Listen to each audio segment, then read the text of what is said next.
Welcome back to the channel and welcome back to another edition of the Spurs Chat podcast. We're proud to be a part of the TalkSport fan network, and all of these podcasts are also available on audio platforms. And I'm absolutely thrilled. Literally in the last half an hour or so, this YouTube channel has just reached 100,000 subscribers. I cannot believe it. Never ever thought that I'd be in this position, 100,000 subscribers on the channel. So thank you so much to everybody who has watched the channel over the last 6 years or so. Of course, it all started when I was filming at the stadium build in 2017, and it's got bigger and better every single year. And I would like to also thank every single guest that has ever appeared on this channel, and of course you the viewers, you the listeners, for giving so much support in the last 6 years. So thank you so much. But in this episode of the Spurs Chat podcast, I would like to welcome Dave from Always Wolves Fan TV. He is also a part of the TalkSport fan network, and of course, Dave, you won the Best Premier League Podcast Award at the Football Content Awards last year. Absolute pleasure to have you here. How are you?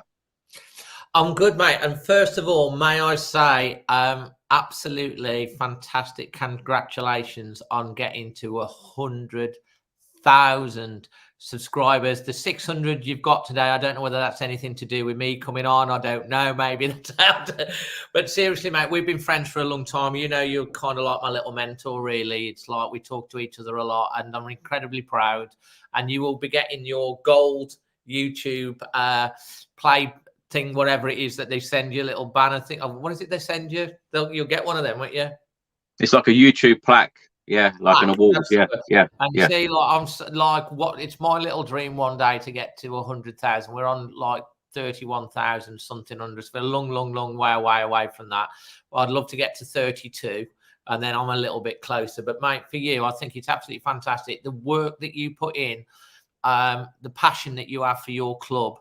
I mean, you literally, if Tottenham Hotspur were opening a wet paper bag, you literally would be there for it, wouldn't you? I mean, come on, you go to everything. And, you know, you deserve it. You absolutely deserve it, mate. So congratulations. Thank you, Dave. And I would just like to say to the listeners and the viewers that do check out Dave's Wolves channel. It is a fantastic channel. And as I said, he won the Best Premier League Podcast Award at the Football Content Awards last year. So congratulations for that, Dave.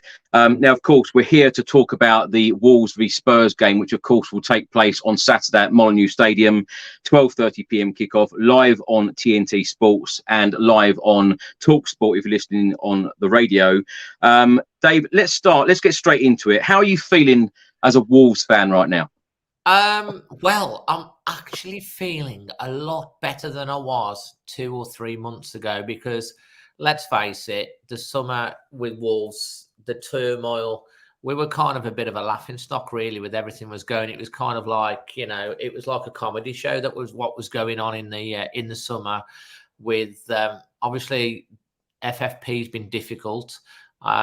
Wolves hadn't really sold a lot of players for a while, so there was a FFP issue. You know, Neves going, Moutinho going, Traore going, Jimenez going, you know, Collins went as well. But like, really, there was only around about, when you actually look at it, there's only really 2 or 3 players really that were like first team players. A lot of the rest of them were sort of like periphery players and needed to be moved on. Obviously, we had the saga with Lopetegui twice. Going, shall we say, off on his own to say his own things, really. I mean, he used his mate Cowlin, Balagi, to do a couple of tweets. And then obviously he went and did his own little interview with Gillam as well, in a hotel at the training camp somewhere. And the sound quality was incredibly poor, really.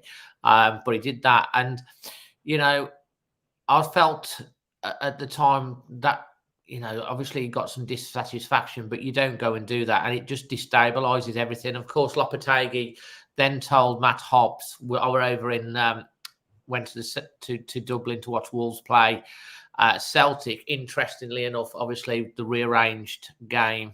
I mean, you went to South Korea the year before and it was fantastic. Wolves were supposed to be playing over there. It fell through and we ended up playing Celtic over in Dublin, which was basically a Celtic home game. And apparently Lopetegui told Matt Hobbs in the tunnel at the end of the game after that 1-1 draw that he was leaving. And then obviously he said he'd stay on until Wolves found someone else. And then obviously it was Gary O'Neill that eventually went into. That didn't go down very well initially with the Wolves fans. It's like Gary O'Neill. I mean, he was called a PE teacher and all sorts of things. But I think Gary O'Neill's starting to change quite a few Wolves fans' minds. I don't know if you saw the time he went on to Sky recently, the in-depth analysis that he did and the way he came across. He's a lot more than people initially think. So, from that point of view, where we are now, we're starting to get an identity. We've had a tough start to the season.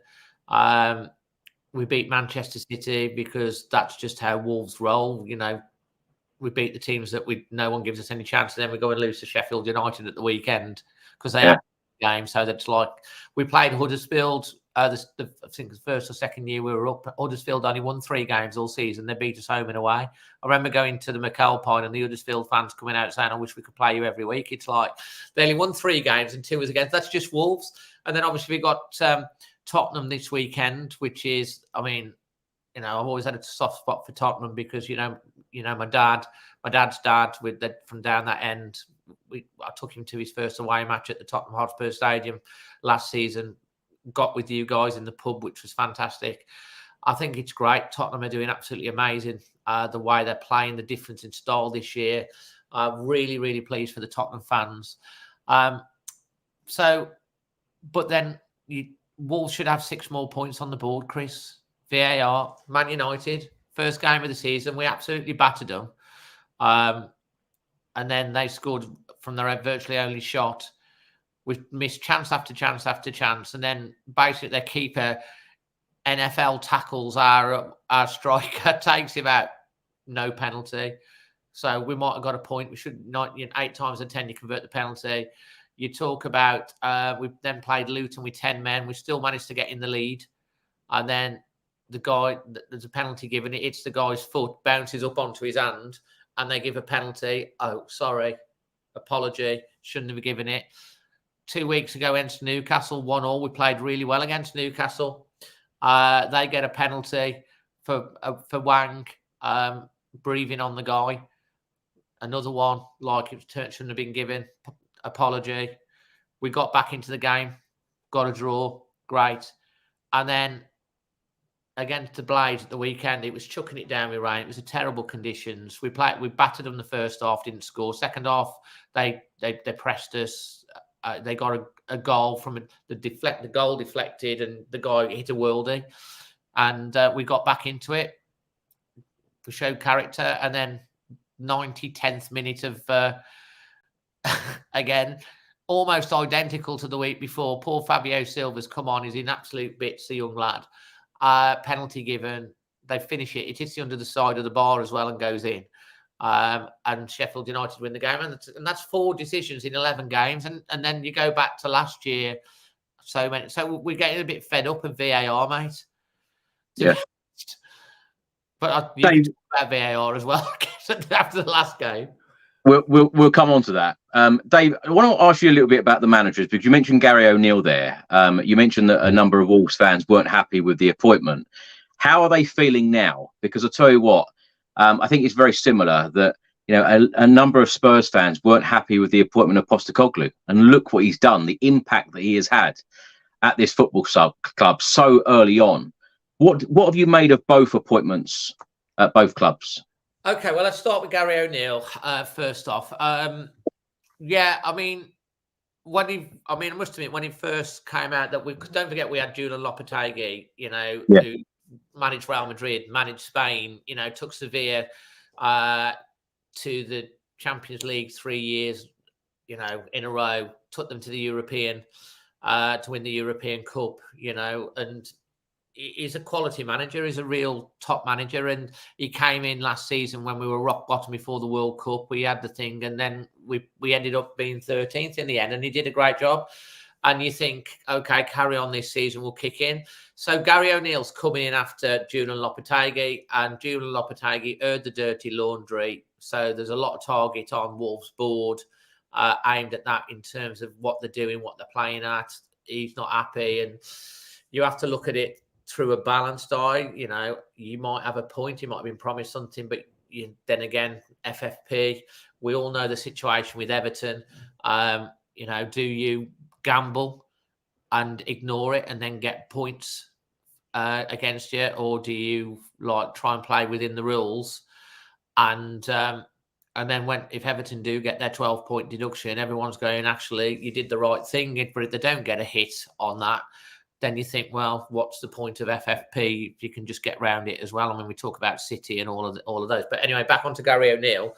So he comes in. Obviously, he's managed Bournemouth last year. He kept Bournemouth up.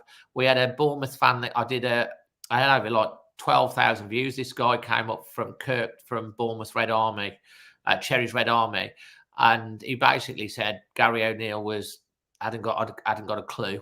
And people watched that, and you started the season with a tough start. We were capitulating in every game. Someone score against us, they score again. Obviously, people were calling after 5 or 6 games for Gary O'Neill to be sacked. I had people on my own channel saying he's a PE teacher at best. He's beige. He's got no personality. He doesn't know what he's doing. They need to sack him. And I'm like saying, they're not going to sack him 6 games into the season when he's coming 4 days before the start of the season. We've got to keep patient. Then we play Ipswich in the Carabao. We're 2-0 up and coasting. Okay, we've made changes. They've made changes, but we're 2-0 up away at Ipswich, who were going well in the Championship. And then we capitulate again and lose the game 3-2. We just fall apart. I was really frustrated at that point. I said, we need to find an identity. A lot of people were calling for us to go back to a back 3. We had a suspension. We were playing Manchester City next. Tommy Doyle, who's on loan with an option to buy for Wolves, can't play. We only had 2 midfielders that could play through injury and stuff. So it's kind of forced in some ways to play the back 3 against City in some ways. And we literally played the perfect game against Manchester City. We played so well. We had an identity back to the back 5 and the back 3. The wing backs pushing forward, pace. And that did for City. And from that moment, from when City scored, we thought, we're going to capitulate again, but we didn't. We went again, and we carried on, and we won the game. And then we went up until Sheffield. We were like 5 or 6 games unbeaten. Beat Bournemouth away. Should have beat Newcastle. Should have beat Villa, who were going really well as well. We had a chance to do that. So we've got an identity. And Gary O'Neill then goes on to Sky. And a lot of you guys might have seen that. I think it was Sky that he went on to, or TNT. I'm not sure which one it was. But he was the guest. And he was so interesting on how he broke down a training routine and then showed it into the match and how it worked. And he was so personable. He come across so knowledgeable. And I think I was always like, we've got to stay on the fence one way or the other. We've got to give the guy a chance. We've got to stay patient. It's been a tough start.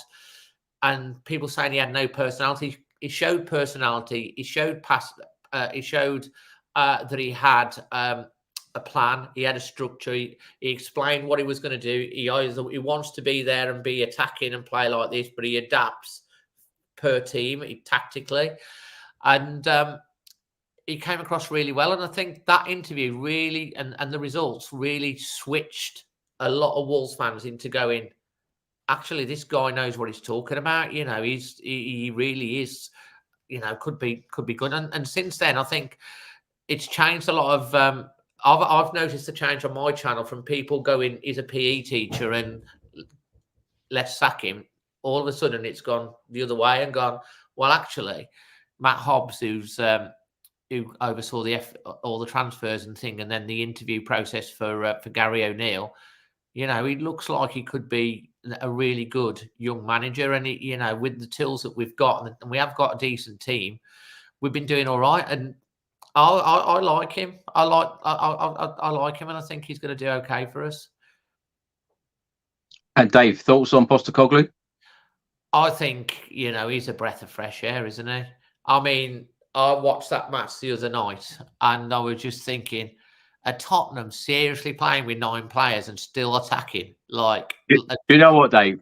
Postecoglou is the reason why I've just hit 100,000 subscribers. There's no doubt about that. Postecoglou has transformed this football club, and the amount of Australian viewers that we've now got on this channel and, you know, other Spurs channels, of course, that they watch and listen to. He's been incredible for us. Yeah, I mean, I think when he talks as well, when he comes across, he's got the Australian accent, and when I've watched his interviews, he never seems to look at the interviewer until right at the end. He always seems to look down and talk, and then look up at the end, and he's thinking about what he's doing. And you've gone from Conte, and who was obviously mega And Nuno. negative, and Nuno, obviously, you had Nuno before that. It never really worked out for Nuno, sadly, at Spurs. And then Conte, and then you've got this guy who obviously did well at Celtic. People thinking probably Celtic to Tottenham, Bournemouth to Wolves. It's like, you know, it's okay. Anyone can win the Scottish League with Celtic. I mean, come on. You know, you've only got, you could probably, people will probably think that you can take a non-league manager and they'll still win with Celtic because, I mean, who's there to play against in Scotland other than Rangers? So probably the Spurs fans would probably have that mentality, well, you know, him coming to Tottenham. But like, I think he's kind of, you know, turned the philosophy round of what the Tottenham fans really want. Tottenham fans want entertaining, attacking football, you know, positivity. And, you know, if you're going to lose a game, but you lose a game hitting punches and, you know, having a go, you'd rather lose a game like that than sitting back waiting for a goal to go in at the other end. Well, Dave, let me ask you this. Have you ever been at a Wolves game at home where you've lost 4-1 and the majority of the crowd are still there singing the players' names, singing the managers' names, and you know, like celebrating like it was a win? Because to be fair, I have. I've been at a Wolves game where we lost 6-0. Okay. And we were, it was Southampton a few years ago. And we were singing, we're going to win 7-6. We didn't play that bad. They had 6 shots and it all went in. And it was like, we're going to win 7-6. And it was kind of like a bit gallows unit. But, you know, the players had to go. They just kept catching us and stuff like that. I mean, the game the other night against Chelsea, I know it's against Chelsea and they're, you know, the Chelsea fans are cock a hoop with it and stuff. But like, Jesus Christ, they were like... I don't know why, because if Spurs had 11 players on the pitch, they would have there's absolutely no doubt that we would have won that game. And, you know, some fans feel let down by both players that got sent off because, of course, you know, you've got to control yourself better in games like that. And I don't think there's any doubt that Spurs would have gone on to win that game very comfortably. Do you agree? When I was watching the first half, you know, because I was watching the first half and I drove back and I got to watch the second. I watched the first part of the first half and literally... Tottenham were like 1-0 up, and then they scored a second goal. Yeah. And I think at that second point, I think, it's going to be like a cricket score. Yeah. So, like, then I drove back, and then, like, there was like 5 goals disallowed. There was like 2 sendings off. There was injuries and stuff. And, like, you're down to 9 men. And with 9 men, you scored after they scored 2-1. It was just offside. That was with 9 men. And then, like, you just got caught at the end a couple of times, like, the energy ran out and stuff. But, like, had Dyer, was it Dyer that scored the disallowed goal?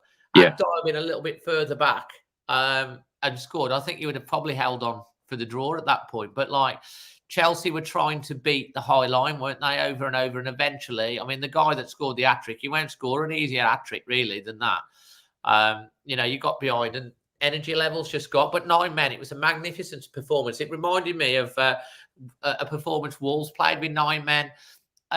It was in the Championship. It was against Middlesbrough, away from home. We'd gone 2-0 up. We'd gone 1-0 up. Had a player sent off. Got 2-0 up. Then we were down to 9 men for something like the last 25 minutes. Middlesbrough scored in injury time, and like Roman Saiz was planked out dead at the end of the game and stuff like that. The effort that was put in to win that game. And I thought I can see why the Tottenham fans would applaud the team off, because although you lost, you were 2 men down and the Chelsea fans could celebrate all the like. I'm like, you're a Chelsea fan and you're celebrating that. You know, you were you were like a man up and 2 men up for like nearly all the game, and you only just about won the match in added time. So you'd have won that game easily against Chelsea, had you not easily, I would have thought. Dave, don't give me any score predictions. We're going to save that till the end. But I just want to know, are you feeling confident playing Spurs this weekend? Confidence wouldn't be the word I would use. To be honest, I wouldn't use the word confident, because this is a really good Spurs side. And, you know, you've got to admire the way that Spurs have played. But I do think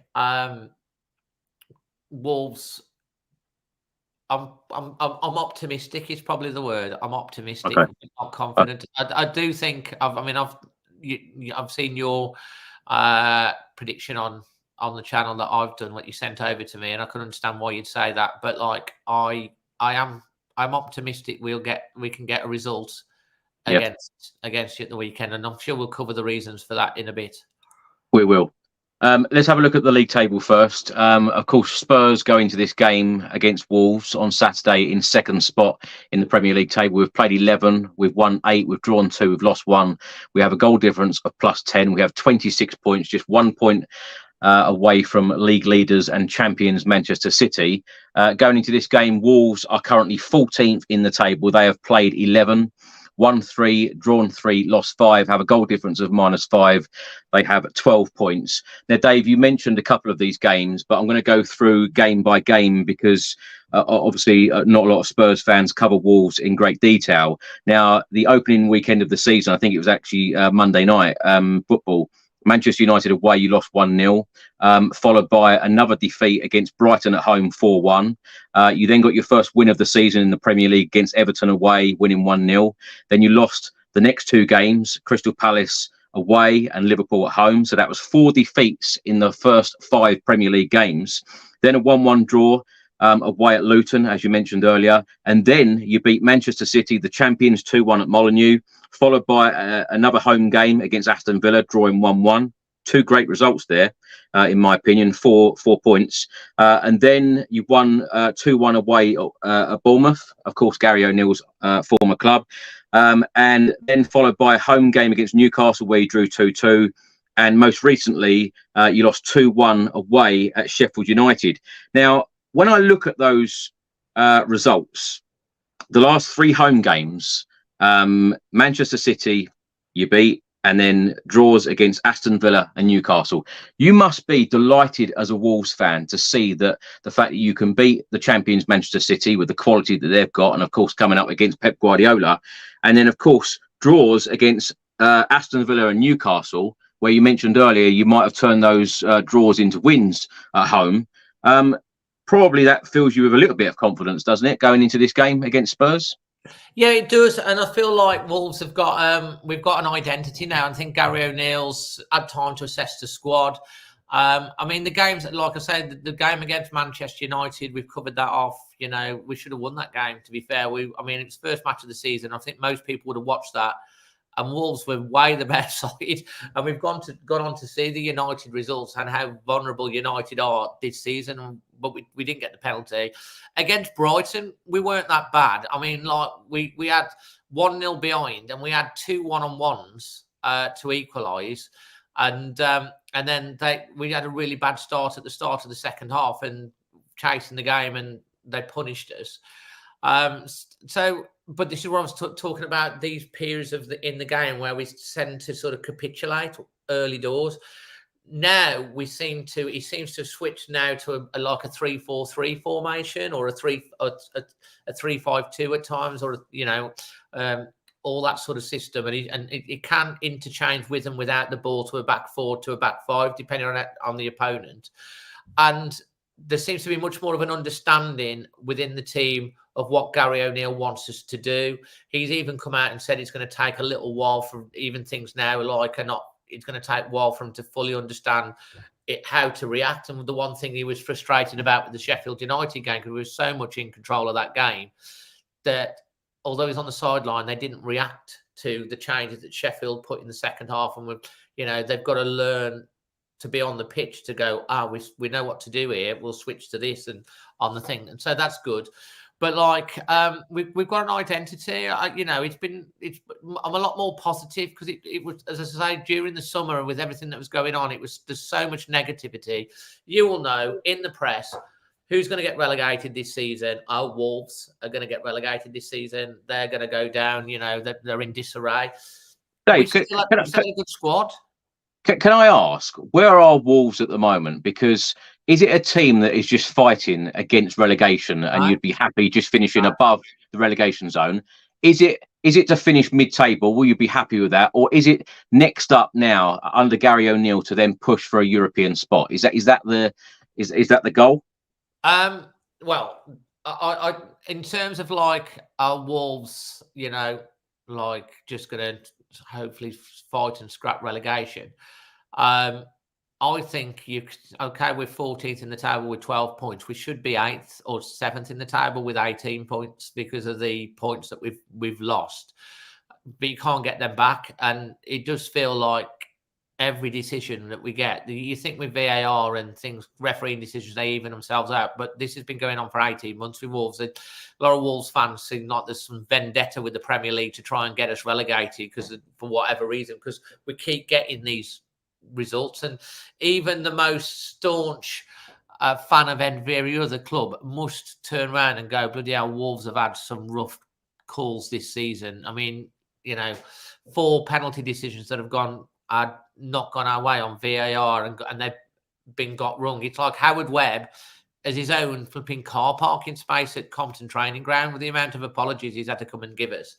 But no, I think this is a team that's evolving. I think it's a team that's still learning. I think it's a team that's got has got quality within it. I think it's a team that seems together for me. They seem to be fighting for the manager. They seem to be liking Gary O'Neill. He seems to be someone that's learning about his team.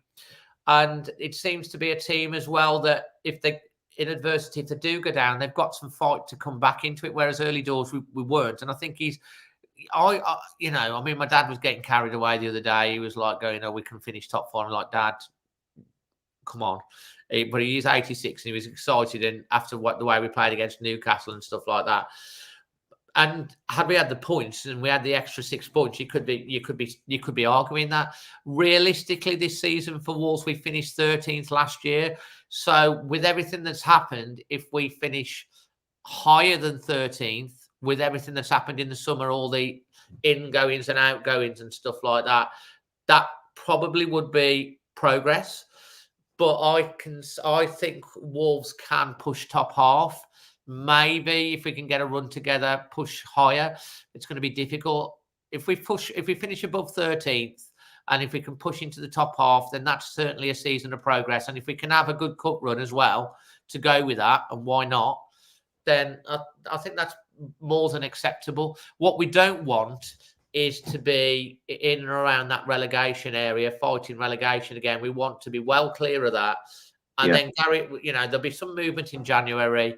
And then we've got next summer again to go and try and improve again. You've got to, we've gone backwards the last 3 years.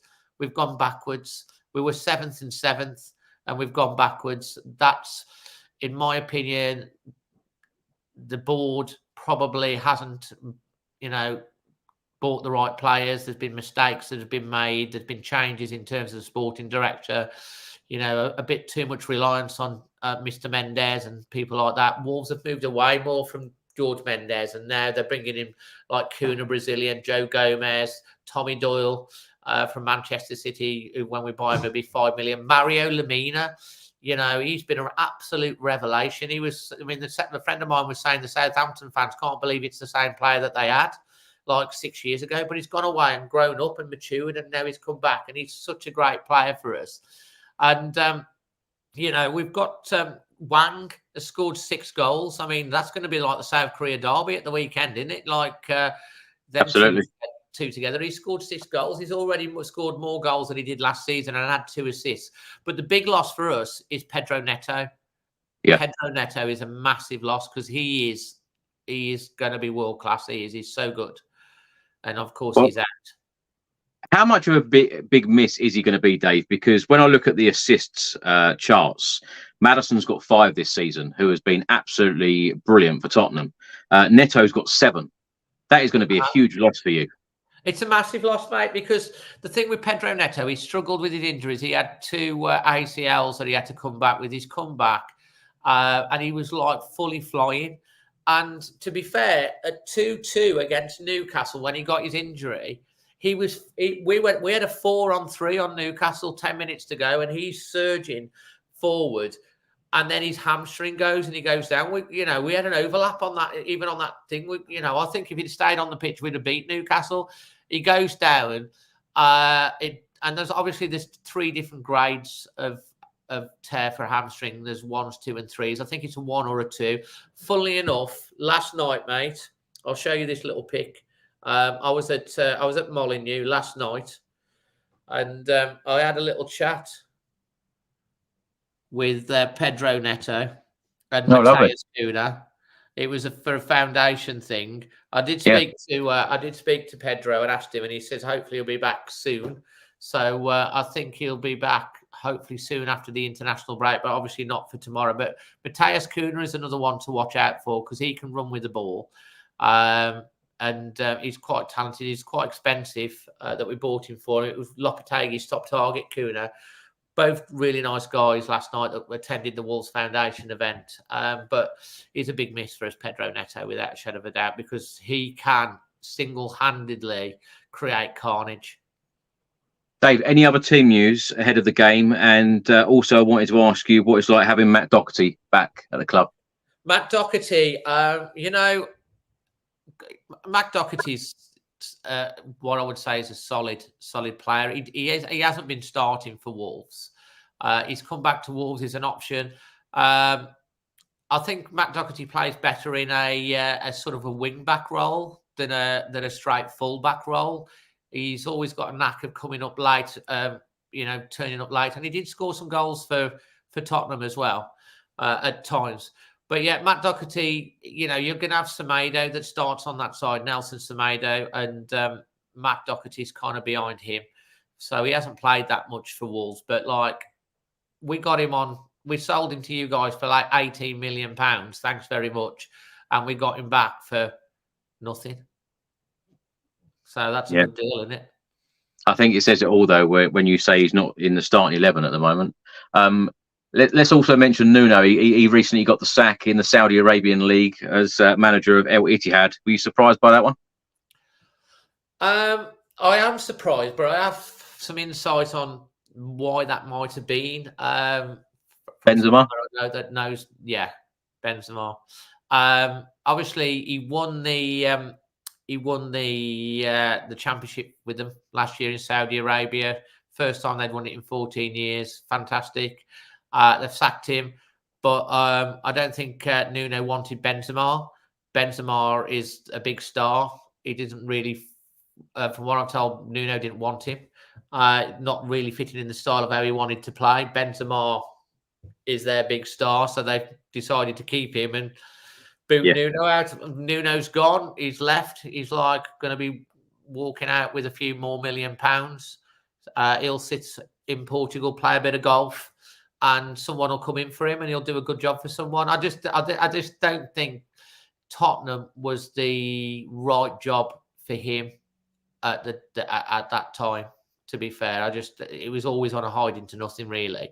But Nuno is a good manager and he will pop up somewhere else and he'll do really, really well. He won't be short of offers, that's for sure.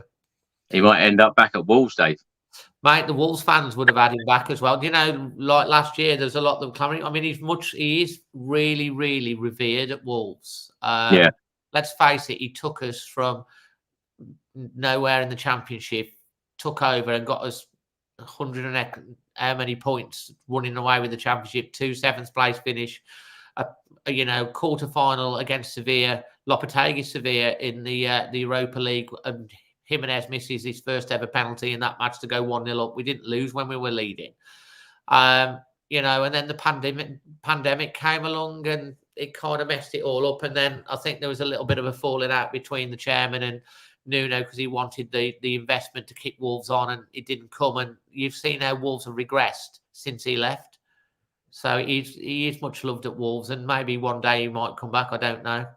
But there'll be a lot of Wolves fans that would welcome him back. I know the Tottenham fans wouldn't, but like he did a lot for Wolves, and he'll always be loved for that. Dave, team news for Spurs. We're still waiting for updates on Van der Ven. Van der Ven's expected to be out for the next couple of months. He's meant to be having a scan in the next 48 hours. We're also waiting on confirmation about James Maddison, but I expect him to be okay, and I expect him to play in this game on Saturday. Ben Davies was called up for the Wales squad today, so I'm expecting him to come in at left back because, of course, Destiny Udogie is suspended after receiving a red card on Monday evening against Chelsea. Christian Romero will miss the next 3 games against Wolves, Aston Villa and Manchester City. So the other team news for Spurs, Richarlison, who, of course, undergone surgery today. He's going to be out for a number of weeks. Sessegnon is still out. Perisic is still out, as is Solomon. I expect Eric Dyer and Emerson Royale to play in the centre, although Postecoglou does like pace at the centre of defence. So Phillips could make his first start in the Premier League for Spurs. That's going to be an interesting one.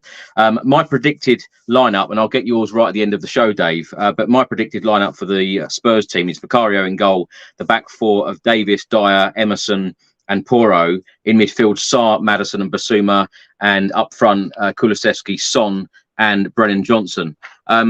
Dave, head-to-head in the Premier League, the clubs have played a total of 18 times, 6 Wolves wins, 9 Spurs wins and 3 draws. The last 4 games over the last 2 seasons, in August 21, Spurs beat Wolves 1-0 at Molineux with Dele Alli scoring. February 2022, Wolves beat Tottenham 2-0 at the Tottenham Hotspur Stadium, Jimenez and Dendoncker scoring. In August 22, Spurs beat Wolves 1-0 at the Tottenham Hotspur Stadium with Harry Kane scoring. And most recently, earlier this year, March 23, Wolves won Tottenham 0 under Antonio Conte with a Traore goal. When you think of those 18 games in the Premier League, Dave, against the 2 sides, any favourite memories? Oh, mate, I mean, I've got one. I mean, it's my favourite one really was the 3-2. Well, I knew you were going to say that. I mean, that was fantastic. I mean, we've had a good record recently since we got in the Premier League at Tottenham. It's like every team seems to have a bit of a bogey team when the thing, and Wolves have seemed to have done quite well when they've gone to Tottenham. Interestingly enough, though, I mean, half of the 18 Premier League meetings between Wolves and Tottenham have actually been won by the away side. There's only the Leicester against Manchester City, which is 54%, has been won more often by the away side. So it does tend to. It's usually like on the home team that tends to have the advantage. But like it seems like it's one of them games which you can never really call between Wolves and Tottenham. So it's going to be Tottenham will go there knowing that the away team often wins. But like for me, the 3-2 victory with Jimenez scoring that winner and Jota when we had him, Jota and Jimenez, bloody hell, when they were on fire at that time, that was a great victory because I think we were 2-1 down in that game and we came back and won 3-2, and it was it's always nice when you get a comeback away win, isn't it? So that's my favourite. What's your favourite? Any win, Dave. Any win. I always answer that. Any win. That's what I'll take.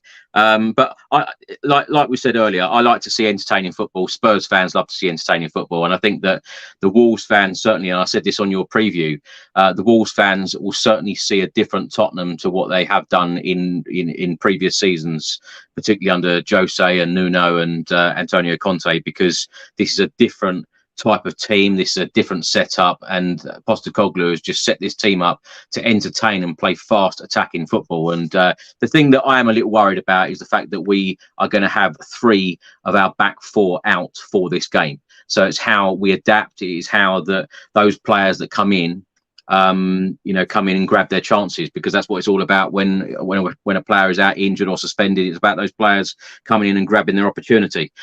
Talking about chances created per match so far in this Premier League season, Wolves 1.45 to Tottenham's 2.27. Average goals scored per match this season, Wolves 1.27 to Tottenham's 2.09. Average goals conceded per match this season, Wolves 1.73 to Tottenham's 1.18. And top goal scorers so far this season, Heung-min Son has been on absolute fire. As you said, Dave, the South Korean derby this weekend, Wolves v Spurs. Son's got 8 goals so far. Chan has got 6. What have you made of the appointment of Heung-min Son as Spurs captain?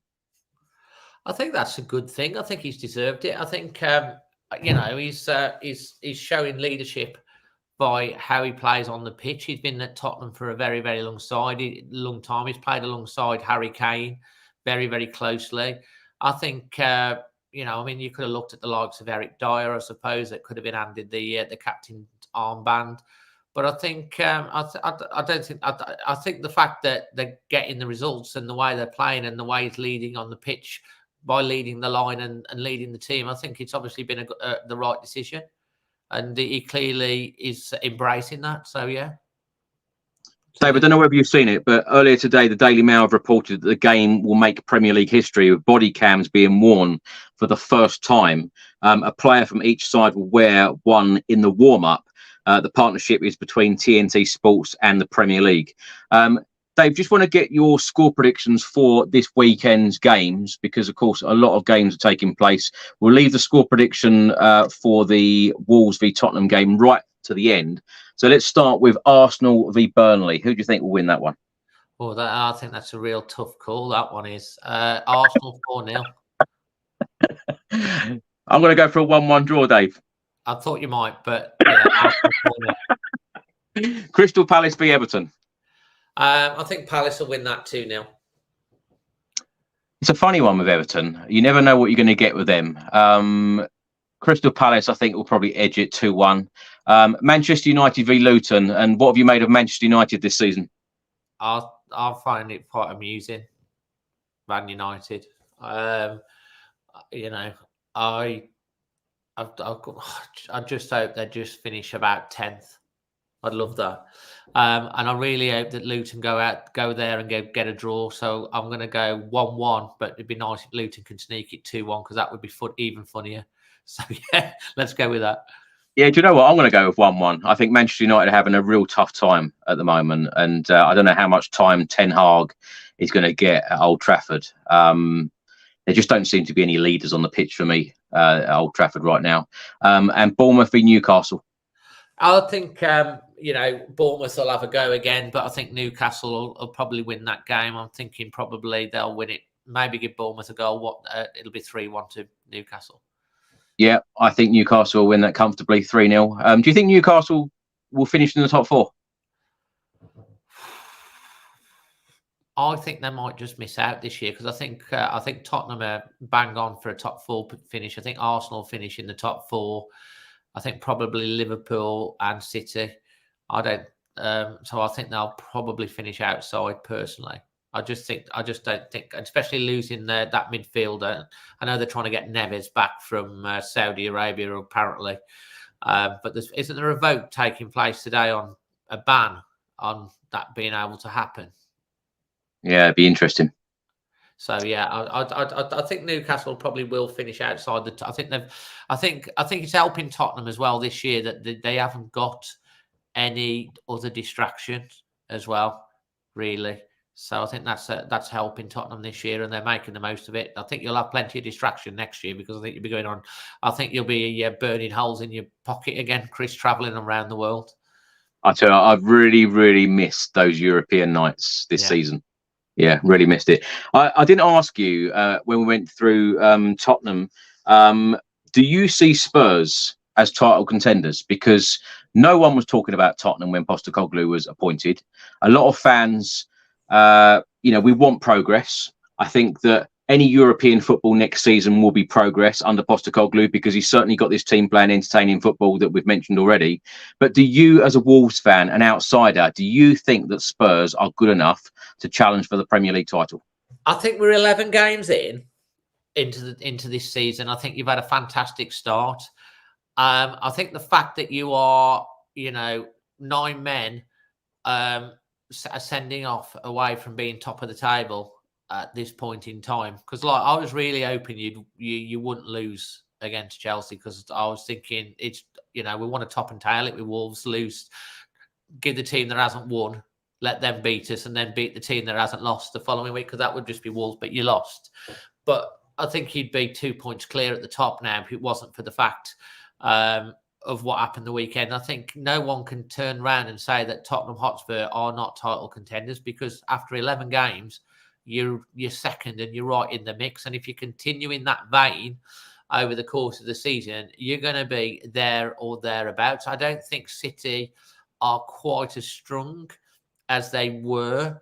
I think Arsenal, you've got to say Arsenal, have proved. Liverpool are going to be thereabouts. Tottenham have just taken a gigantic leap forward this year.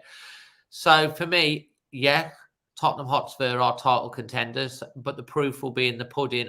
You saw Arsenal last year; they faded towards the end. How they deal with adversity, and I do think that this weekend's fixture is a very big barometer on where Tottenham will eventually finish, because you have got some issues. You are playing away to Wolves, who can get these type of results, So I think it's how the squad copes with those sort of issues. Like Man City will turn up and they generally will still roll people over no matter what happens. I think it'll be an interesting barometer this weekend to see where you will. I think you'll finish top 4, and I'd love you to win I'd love you to win the title. And I'm not just saying that because I'm talking to you. I mean, my dad, my granddad's dad, they're from Kent, and down there, it's kind of always been his second team. I like Tottenham. I've got a lot of time for you, and I don't want Man City bloody winning the title again. So please win. I'd love it if you could win it, but it'd be amazing if you did. It'd be like, it won't be quite on par of Leicester, but it will be unexpected, should we say, from what most people would have thought. But yeah, you can, and you are in a title race at this point. It's been a great start, Dave, but I tell you what, I'm not getting carried away. I'm really enjoying it, but I'm not getting carried away. Have you watched many Spurs games this season? Yeah, I've really enjoyed watching Tottenham. I mean, obviously when they're on the TV and it's not clashing with the Wolves, or I've got the time, I'll sit and watch it. I've enjoyed watching it. The football that you've been playing, there's a real vibe about. There's a spring in Tottenham fans' steps this year. It's like listening to the Tottenham fans singing, "We've got our Tottenham back." As a fan of any club, that's what you want, to be able to turn up to a match and go into that game knowing what you're going to get, having an identity, knowing you're going to be entertained, and if you're scoring goals and winning, even better. But like I say, the Tottenham fans were incredible the other night, even losing to local rivals Chelsea, who, they were celebrating like they'd won the bloody Champions League. It's like, hello, you just beaten a 9-man Tottenham, just about. It's like, if you celebrate that, if you want, I'd love it if Chelsea finish outside the blooming top 7 as well. That would be quite good. So, I mean, it's great to see the Tottenham fans enjoying their football, and, you've got a great stadium. You've got a great fan base. You've got a lot of great history, and it's about time Tottenham Hotspur, won something. So why not? That's why I love having you on this channel, Dave. You talk like a Tottenham fan sometimes. Let's have a look at Sunday's fixtures. Aston Villa v Fulham. What have you made of Aston Villa so far? Because, of course, they recently lost to Nottingham Forest, which was a bit of a shock result, really. Yeah, I mean, it was a bit of a shock result, wasn't it? But Forest are always, at their home ground. They're quite raucous. They're new into the Premier League. They've got a passionate fan base. So, they can get these results a bit like Wolves can get these results. Forest are very similar in that. Villa have done fantastic under Unai Emery since he's started and since he's come. They're kind of our local rivals, really. I mean, Baggies, the West Birmingham Baggy Birds are like really our main rivals, and obviously Villa's Birmingham. But we had that battle in the Championship. They've come on and they're doing great, and they're a good side. Villa, I have a feeling they'll probably win that game 1-0. against Fulham. They're very good at home. They're very good at home. I'm going to go for a 2-0 Villa win against Fulham. Brighton against Sheffield United. And what have you made of the job that De Zerbi has done there? Because Brighton seem to always be selling their best players, their best stars, but then they buy remarkably well again, and they go again. And De Zerbi seems to always get results there. Yeah, what they do, Brighton are, you know, as we said last year, they're a club that where we want to be. They're kind of where we need to be. They're very well run on the field and off the field. They've got a manager that's, you know, they've got an identity. They play great attacking football. They're positive. Yeah, they'll get caught every so often. But like they're a team that they seem to have a great recruitment strategy that's working for them. And, you know, they're doing a great job. And I think they'll turn Sheffield United over quite easily at the weekend. I'm thinking a 3 or a 4-0 for Brighton for that. On Sheffield United, no disrespect to them, they're not very good, mate, at all. And like we did lose to them, I know, but we should have been 3 up at half time. And then the rain came down, and then we still nearly got a draw. But like, yeah, I think Sheffield United they battle, but away at Brighton, I can't see it getting anything out of that. Yeah, I'm going to go for a 2-0 Brighton win. Liverpool-Brentford, Dave. Do you see Liverpool as title contenders? I don't think Liverpool are title contenders. No, I don't think. I think Klopp's a good manager, and I think it obviously depends on how they strengthen in January. But they could be losing Mo Salah to Saudi, couldn't they? I mean, they could cash in on that money. I don't know. I think Liverpool will probably finish in the top 4, but I just don't see them winning the title this year. No. So your score prediction for that one? I think it might be 2-1 Liverpool. I think Brentford will give them a game. They always tend to, Brentford, you know, but I think Liverpool will win the game. I'm going to go for a 1-1 draw. Okay. I could see that, yeah. West Ham v Forest. I think that'll probably be a goalless draw. An exciting game. I'm going to go for a 2-1 West Ham win. And finally, the late kickoff at Stamford Bridge. Pochettino v Pep Guardiola. Chelsea against Manchester City. Well, I think Chelsea will be well up for it. I think Man City will probably go there and win, but Chelsea they seem to be in a bit lucky at the moment. So I'll just go 2-2 because that'll help you if that's the score. So wink, wink. We'll go for a draw. Yeah, sadly, Dave, I think well, I say sadly, I love to see Chelsea get beaten. So I think Manchester City are too strong, and I think they're going to win that. If I asked you now, predict who is going to win the Premier League, are you going to go with City? Mate, I think no one can ever bet against City, but like I literally don't want them to win. So I'm not going to make a prediction. But if there's a team that I want to win the Premier League, then I hope it's you guys. Why not? What about the 3 teams to get relegated? I think Sheffield United will go down. I think probably Luton will go down, but I hope they stay up. I'd love Luton to stay up. I think Burnley, surprisingly enough, are. I thought they do. Everyone thought they were going to do so well, and they're really struggling. But I, you know, and Bournemouth. I think Bournemouth could go as well.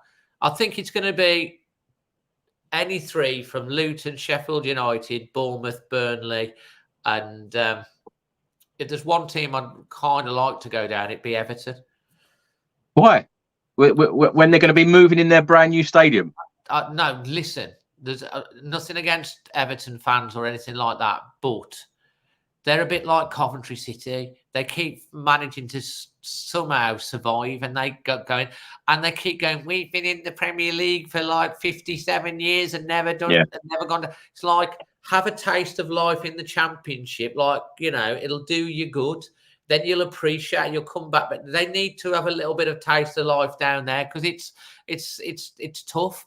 And like, you know, they keep saying they're too good to go down. I think they probably will stay up because Sean Dyche manages to do them up. But like, and it'll be a great stadium in the Championship. But like, if Everton do get the 12-point penalty, which they should do, I mean, let's face it, how can they not, when they spent 560 million and it's like, oh, well, there's got to be allowances for COVID. It's like you've broken FFP by so far. And if they don't throw the book at them, what is the point? So if Everton do get their 12-point deduction, I can see Everton going down. And, you know, it might be about time for them to have a little bit of taste of that. And I don't dislike the Everton fans or anything like that. They're good fans and stuff. I just think it's about time they had a taste of life in the Championship, and then they come back and really appreciate, you know, being in the Premier League. Because like when you've been in the Premier League for so long, sometimes you take it for granted. And we were at the Premier League for years at the top division, and like so being in the Premier League, it's great to be there. But we want a team that's competing. You don't just want to survive. You want to compete, and I feel like Everton are just surviving. They need to be put out the misery, bang down, you know, go down for a bit, put to sleep, and then they can come back up. I've got to say, Dave, every single time I've gone to Everton, an extremely friendly club, I've got a lot of time for Everton. I've got a lot of time for Everton as well, but I just think it'll be good for them in the long run. They can rebuild. Yeah. From the Championship. I mean, look at Leicester this year. They'll probably come back stronger. But I think Luton, Bournemouth, Burnley, Sheffield United, Everton, one of them. But I think if Everton get the deduction, which they probably should have, I mean, I think the reason why I'm thinking because they've spent so much money and they've clearly broken FFP when a club like Wolves have sold so many 140 million this year, that I don't think you can expect not to get penalised if you don't play by the rules. And if they're not playing by the rules, then they shouldn't be here. So you know eventually it catches up with you. So you know that's why I'm saying that. Dave, I know you go to every home game and most away games as a Wolves fan. You're like me, travelling all over the place. Did you go to the away game against Luton? And if you did, what did you make of that away end? Mate, listen, I could not get a ticket for Luton. I mean, the way it works with Wolves is gold and silver away tickets. Gold always get first dibs. Silver get like second dibs. And then like I class myself as bronze because I've got like the maximum points. So like I didn't get a ticket for Luton.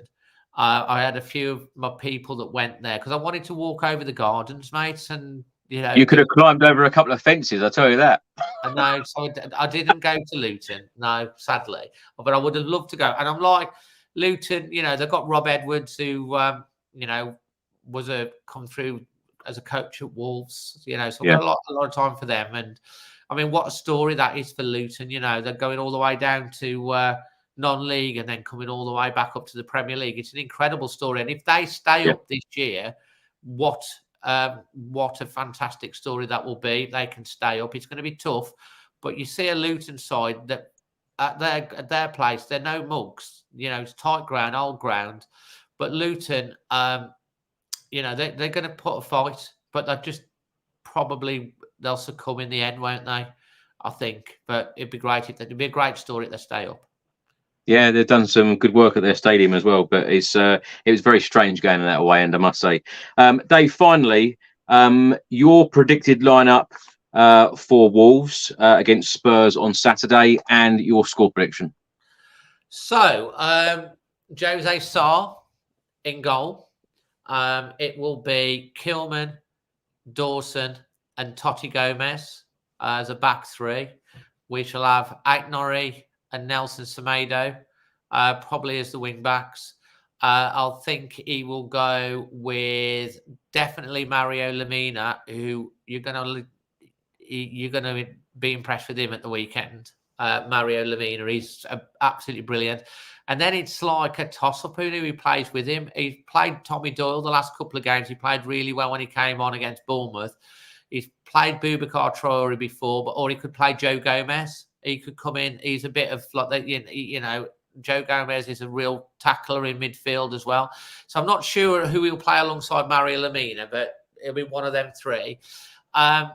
he played Sasha Kalajic through the middle with Kuna moving out to the side and Wang on the other side at the weekend. But I think his front three will be Wang, Hee-chan Wang, definitely. I think he will be playing, I think he'll go back to playing Matthias Kuna through the middle. And I think he will bring Bellegarde in, who came on late. He'd been a bit of injury. He can run with the ball. He's talent. He's a good little talent. He looks good. Hasn't played much because he got suspended for that little silly kick that was nothing. Really, it was a nothing thingy when the guy caught him like that, and then he kicked him away, and he got a red card for it. And then he got an injury, so he hasn't played a lot. But he's a good player. He scored the goal against Sheffield United. I think he'll play him. And I think you'll see the likes of Sasha Kalajic that will come on probably 30 to 20 minutes to go. And Sasha Kalajic, he's tall. He's like 6'8". He's not a one-trick pony. He's good. He's good on the floor as well. And he's come on and scored some important goals for us. So, but I think he'll go with that's where I think the team will probably be. I think Wang, Kuna and Bellegarde. And then he'll bring the likes of Sasha Kalajic off the bench. You might see Doc that comes on for the last 5 minutes to nod in a winner or something like that at the end. Score prediction? So, my score prediction for this game is going to be Wolverhampton Wanderers 2, Tottenham Hotspur 1. I think Wolves, I don't know. I just think Wolves, the way we've been playing at home, I think that Gary O'Neill's going to look to exploit Tottenham's high line. And I think we've got the players to do it. With Wang, especially, he's lightning fast. And as long as he makes the runs and you've lost two of your central defenders and they're a bit slower and stuff like that, I think he will have watched a lot of Tottenham. And I think if you play such a high line, there's an option for Wolves to really. I just wish we had Pedro Neto as well, because if we had Pedro Neto, I'd be really confident. But I think we'll sit and we'll pick our time a bit like we did with City, and then we'll go. And I think we'll catch it. That's why I think we'll get the win 2-1. Do you know what, Dave? On your preview, I actually said that Spurs would win 2-1, but I've changed my mind. I'm going to go for a 4-3 Spurs win. I think there's going to be goals in this game. You just said it, lightning quick against our defence, where, of course, we're having to change 3 of our 4, the back 4. We know that Spurs can score goals. Min Son's on fire at the moment. Kulusevski, we know that can score goals. Brennan Johnson's a threat as well. Maddison, who, of course, has been brilliant. I'm going to go for a 4-3. I'm going to go for a 7-goal thriller at Molineux. I think it'd be interesting to see whether Maddison's fit. You said you think he's going to be fit. What's his injury? He went off injured just before half-time against Chelsea. And I think that, fingers crossed, I think he's going to be fit for this game. Do you know the other thing that I think, Chris, as well? And I think Tottenham played on Monday night. You played with 9 men.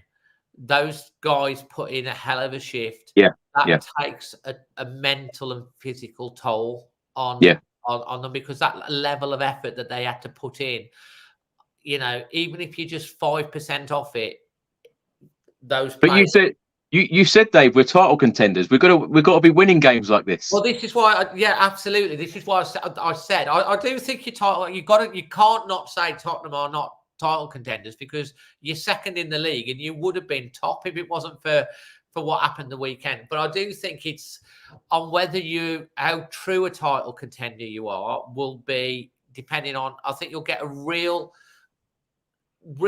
good acid. I think this is an acid test, because true title tenders, when they've had this sort of result, when you've got some injuries and stuff, they still get a result. That's why I kind of say it. And I think you'll get top 4 for sure. I think you definitely will. But if you beat us at the weekend, I think you can really truly say you're definitely title contenders. If you get a draw, I still think that's still positive. If you lose the game, then maybe you're just going to fall a little bit short on the squad depth. We'll see. Dave, I know I said that was the last question, but I must ask you this. In the summer, we were linked with Max Kilman a lot. How good is he?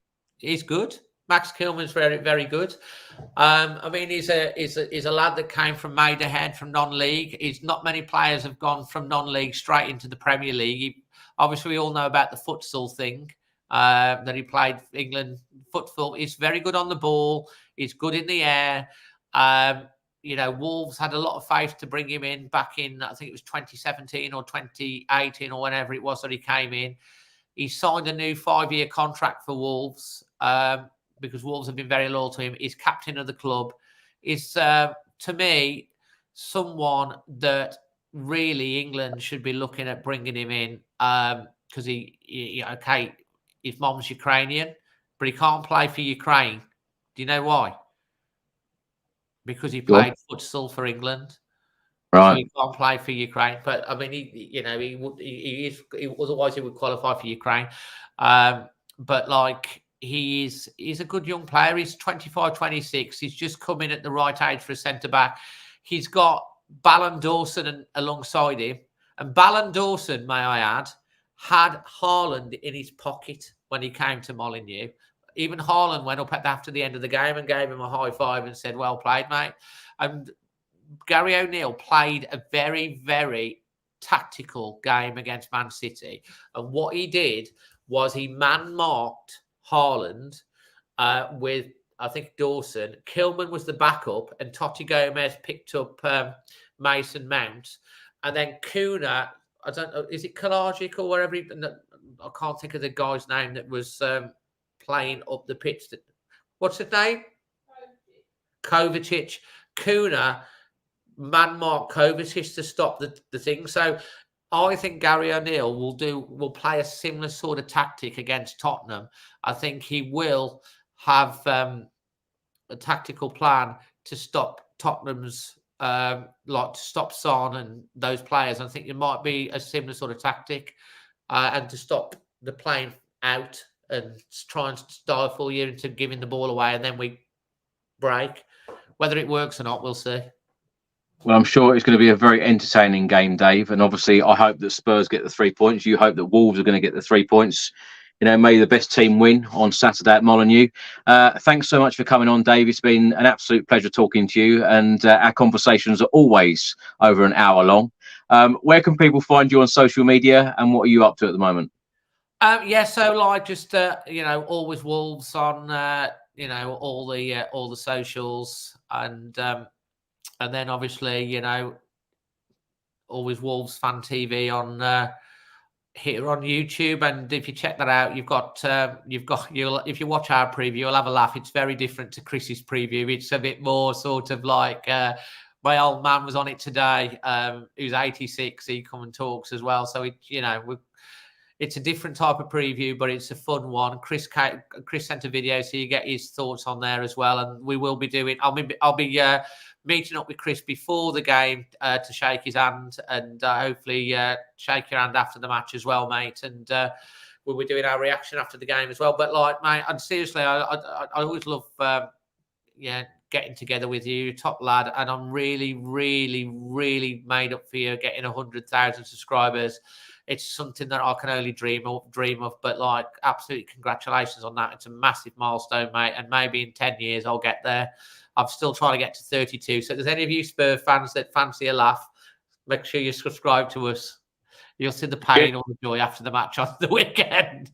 Get subscribing to Dave's channel, indeed. And I said to your dad last year, Dave, that I reckon I could bring him up a Spurs shirt, and he kind of winked at me. I'm sure he'll wear a Spurs shirt one day.